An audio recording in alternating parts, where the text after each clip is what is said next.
You have the keys to the Akashic Record.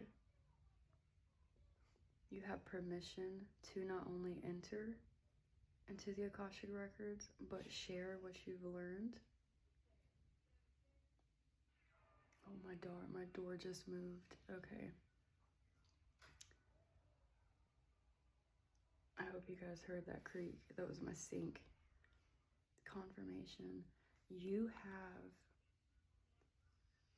permission not only from the heavens, but from your star family, from every being of the light that is wanting so deeply for you to share this ancient wisdom that you have inside of you. Spirit saying, you are the key to the Akashic Records, your soul frequency, the light codes that you carry are the key to the Akashic Records. And Spirit made it very clear that this is not your physical body. The birds outside, this is not your physical body, this is your soul that has the key to the Akashic Records. But you're sitting in this energy of self-doubt. And also what I'm getting is like, you may be stuck in this healing cycle where you're like, oh, I'm not healed enough, or oh, I need to work on this before I do it. I need you to really sit with yourself and really think about how this is just trickster energy. The dark forces that the dark forces that govern this realm don't want you to see it. They don't want you getting on here or in public and speaking these truths. Because if you start to do that, this whole matrix will collapse.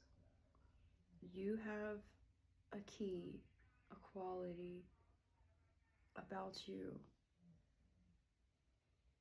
that gets people's attention, is what I'm hearing. These people can hear 100 times that we live in the matrix and X, Y, and Z. But I'm getting that like once it comes out of your mouth, something in their brain just makes new neural pathways connect, and they're like, oh, like page of wands, like an epiphany, right? And I keep getting drawn to this puzzle piece that I have on my table. And I'm also getting this reference that Ian 144 from the stars was referencing. And something about what he said just woke a bit of my soul up, because I've always said this, but I recently lost touch with it, and I started to let this trickster energy win. But he was saying all the different, and I'm gonna kind of paraphrase / butcher this. Sorry, Ian, I love you so much. All the different ways of worshiping, religion, being, all of them kind of have the same core concepts, but we're sitting here arguing over calling the same thing light blue or teal. It's both still blue. It's basically the point. Whatever way of life you were raised in, however you chose to live your life, there's wisdom, there's knowledge that needs to be shared. The Spirit's also saying that the worst of this little funk that you're in is over. And at the same time, there's some sort of justice, some sort of public victory that's going to be carried out. It has to do with a partnership, collaboration, and I'm not even getting that this is like an actual like collaboration. I heard word of mouth is what I heard. So do with that what you will.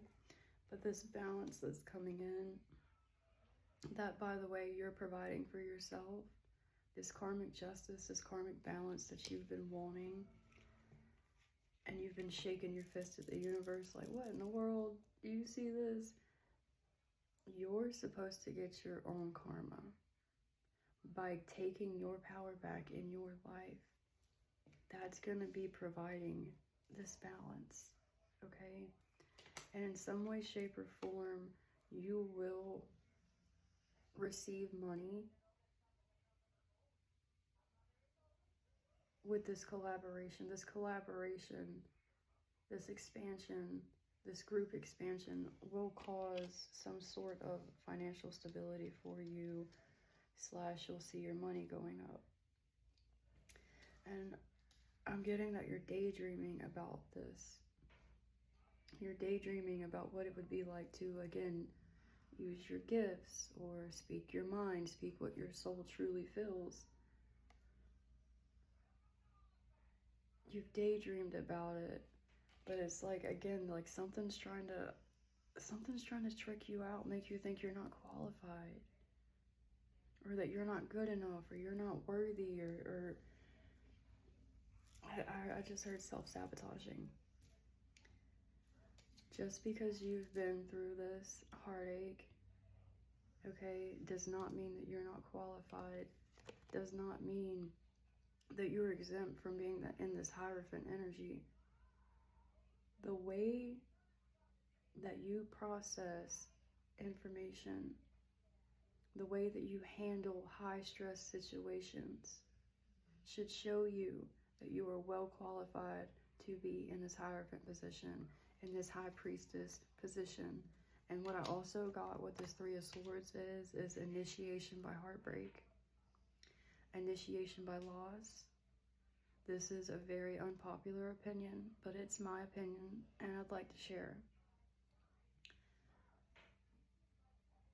In this world of duality, a lot of times we see people, kids, lose their love or their connection to God because they go, well, how could God let this happen? The heartbreak, the loss, the pain, the trials and tribulations are where you gain the most valuable wisdom, knowledge, and lessons. And now that you have been through that, you are well qualified to sit in this Hierophant position. You see how he's got two people coming to him, pleading something? You see how he's cool, calm, and collected? Holy. His discernment comes from something does not want this message to come out. His message is respected. His message is holy. His discernment is holy and can be trusted. Now that you have made it through all this and you have came out on the other side of this pain and this hurt and this trauma, even brighter, loving God even more, that's why you're qualified. I need you to understand, a lot of people don't do that. There's far more people in this world that will lose their heart after going through something, and they'll lose their connection with God, and they'll never try reaching back up to the top. But you did, and I'm so proud of you. I love you guys so much. It was 9/11. 9/11 on the clock. I love you guys so much, and I'll see you in the next one.